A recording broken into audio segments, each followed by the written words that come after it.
রাশিয়ার পার্ম অঞ্চলে প্রায় ১,৭০০ কিলোমিটার দূরের একটি রাসায়নিক কারখানায় সফল ড্রোন হামলা চালানোর দাবি করেছে ইউক্রেন। দেশটির দাবি, কারখানাটি রাশিয়ার সামরিক শিল্পে বিস্ফোরক ও ড্রোন উপাদান সরবরাহ করত। একই সঙ্গে নোভোরোসিস্কের একটি তেল টার্মিনালেও হামলার দাবি করেছে কিয়েভ।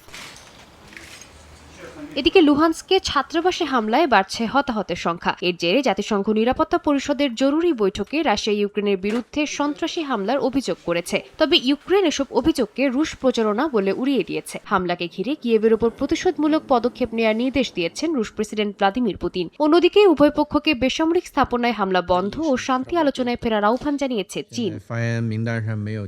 ইউক্রেনের প্রেসিডেন্ট ভলোদিমির জেলেনস্কি দাবি করেছেন, রাশিয়া ওরেশনিক নামের মধ্যম পাল্লার ক্ষেপণাস্ত্র ব্যবহার করে নতুন হামলার প্রস্তুতি নিচ্ছে। সামাজিক মাধ্যমে দেয়া এক পোস্টে তিনি বলেন, কিয়েভ সহ ইউক্রেনের বিভিন্ন এলাকায় সমন্বিত হামলার ইঙ্গিত পাওয়া যাচ্ছে। নাগরিকদের আশ্রয় কেন্দ্রে থাকার আহ্বানও জানান তিনি। এদিকে এস্তোনিয়ার বৈদেশিক গোয়েন্দা সংস্থার প্রধান কাউপো রসিন সিএনএনকে বলেছেন, আগামী কয়েক মাসের মধ্যে রুশ প্রেসিডেন্ট ভ্লাদিমির পুতিন হয়তো আর শক্ত অবস্থান থেকে আলোচনায় বসতে পারবেন না। তার দাবি, যুদ্ধক্ষেত্রে রাশিয়ার অগ্রগতি থেমে গেছে এবং সেনা হতাহতের সংখ্যা বাড়ছে। পশ্চিমা হিসাব অনুযায়ী প্রতি মাসে প্রায় 15 থেকে 20 হাজার রুশ সেনা নিহত হচ্ছে। সাদিয়া তাসনিম, সময় সংবাদ।